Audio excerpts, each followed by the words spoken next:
Hey guys, we have gathered here today to talk about your tarot readings. So, what can you do to take best out of your tarot readings? So, what is tarot reading? Tarot reading is tapping into your energy and seeing how well you are, where are you at, what are you doing. We can also tap into a certain type of connections and twin flame and soul connection energies. What are connected to your energies? What are those energies? Those energies are quantum field energies. These are energies around us, okay?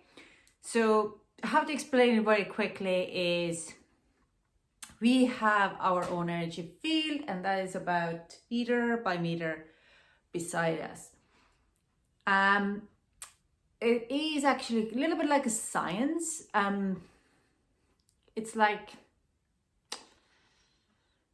when you have molecules has atoms, and atoms have electrons, and they move very quickly, and they can appear anywhere. That's what we have in our energy fields, or that's the quantum field. There is no time, no shape, no. It's really hard to explain. Um, there is no time in the quantum field. It's timeless, it's shapeless, it's bodiless, it has no form, okay? If we tap into our quantum field, that's us. We dissolve into our quantum field. And if you know, anyone can read tarot cards or oracle decks. If you know how to meditate and how to be no mind or no matter, then you also know how to tap into your quantum field. With your quantum field, you could learn how to read your tarot deck and how are your energies and where are they moving. Now, what I kind of like to say is tarot readers can open those energies for you by tapping into your quantum field. And when they tap into, or collective quantum field, when they tap into it and you really concentrate of no mind, just kind of clear your head, then you can tap into and get your messages, or where are you heading from your higher guides. Now, if your tarot reader is telling you that something is going to is going to happening, and but that makes you anxious. It's not really desired outcome. We can change the outcome, but we also have to take on the suggestion what your tarot reader is giving to you as the guidance. Why? Because certain things has to happen for our own healing process. Let's say example. They say that the job you have in is going to end in 2 months' time. Okay, I usually don't go any further than 3 months, but let's say the job is you're not going to stay in that job for 2 months. And you freak out because you're like, oh, but I need a job. I need money. What do you mean? This is what I need to do. And you kind of start to do everything and anything to keep that job. But it is actually for your highest good to let go of that job and start to work towards something what is more your soul purpose, or that job is not serving you anymore because you have done all your lessons and you need to move on towards something better. So instead of freaking out that you're losing your job, you can start to kind of look, what could I do with my time? What kind of job would I like if it goes to the end? Maybe there is something what I could do to improve my knowledge. So if that job is going to go, I could be in a better position to get a better job. By tapping into that energy of changing something in your energy field, in your quantum field by gaining an understanding, calming your nerves, calming da da da da da, God knows what, you might end up getting promotion instead. That's just tapping a small thing, being more confident about yourself. You might have lost your job in 2 months' time because you don't have enough knowledge and someone else is coming in with a better knowledge, or there is not enough hours because there's someone else who's more hours, or because the whole section will be closed and you are actually going to looking for a new job and you might end up with a better job with more money. But you have done the groundwork to kind of get to that point. And that is the thing. People usually tap into, especially pick a card readings, what are collecting readings? They are not personal readings. And they go, it didn't resonate with me. That's fine. You probably weren't with my personal vibration field, or I wasn't in your personal field, because there's different levels of quantum fields, there's different levels of vibration, and we all vibrate in different levels. But some of us, sometimes I tap into certain collective, and that sort of collective really resonates with my readings. I mean, you might be actually collecting into another one, because we all walk our different path. So we can't really go with this just pick a card reading, but is watched 10,000, 4,000 times, or 400,000 times. And so it's a BS because it didn't resonate with me. Obviously, it's not going to resonate with everyone.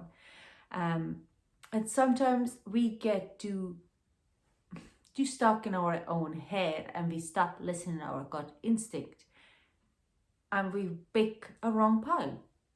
Happens to me all the time. I get confused. I have a pile picked out or group picked out, and in the last minute I decide to pick another one and it doesn't resonate, and I'll go back into the original one or the first one, what I had in my head, and I'm like, oh yeah, that's actually does resonate.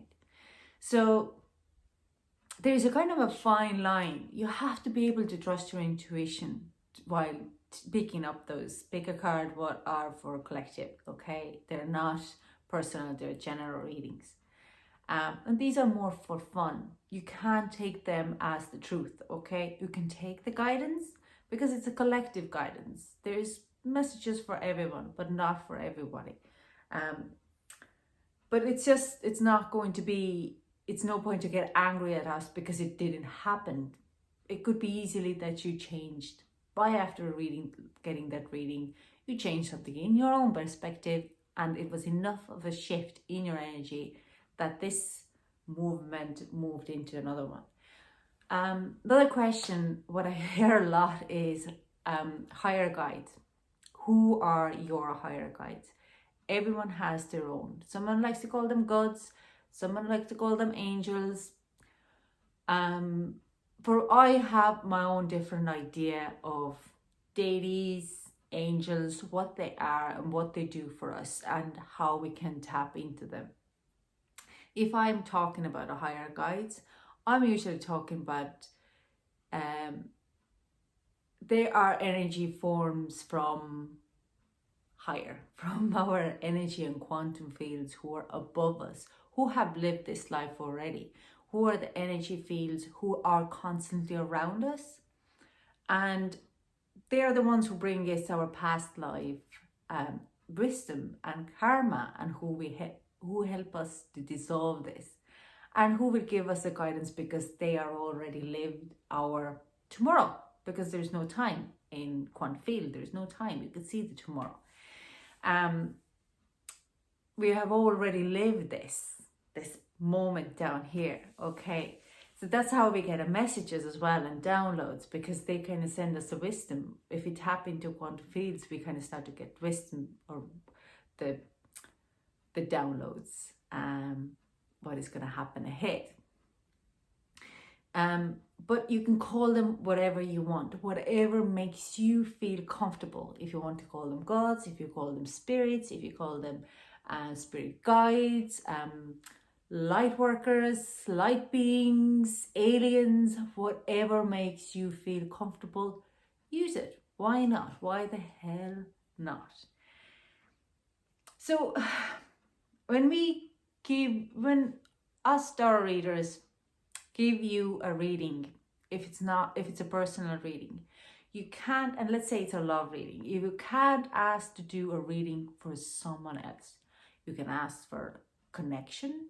You can ask, let's say, how is this person feeling about towards this connection, but you can ask to do a reading for your boyfriend, okay, and to see where are they going, because to do a personal reading, you need to tap into their quantum field, and I have to ask your permission so I could tap into your quantum field, because otherwise, if I come through without asking permission, that is breaking up boundaries. So if I break boundaries and go into your quantum field without asking your permission, I could bring back whatever I can. It could be a bag of shite. Sorry, don't want to curse, but I could bring a bag of so much bad energy and karma with me, what I didn't actually need. And that is your higher guides kind of going like, hang on, no. And that this is like your lesson now. It's not our lesson, but take it, because you broke the boundaries. You broke the law of universe. You came in through to see someone else's business, and that is none of your business, okay? It's the same thing with the Reiki and any type of healing. If you don't have permission, you really shouldn't go in there, okay? Because you don't know what you're going to face. A lot of the times also, if you are going to do a reading to someone else, it could be without a permission. It could be that they just block it. They just say, no. Their higher guides are blocking these things to happen. They don't want you there. They put the bell on and they just flip you out. They won't even let you in. So there's a few things what you need to kind of consider when you are picking up a big card reading, or going for a personal tarot reading or oracle card reading. You have to give them permission, and don't be expecting anything. Whatever you do with the tarot reading, you have to always follow the law of universe, okay? That it's for a healing and not for actually find out certain things happening. That's why you don't ask yes/no questions. You can ask yes/no questions, but sometimes it is coming undecided and it's not very common. You open-ended questions are much better, easier, and more giving you a guidance, okay? So this is what I wanted to pop in. I hope it helped you, and leave a comment below if it resonated. And thank you so much for watching. I hope to chat to you soon. Bye.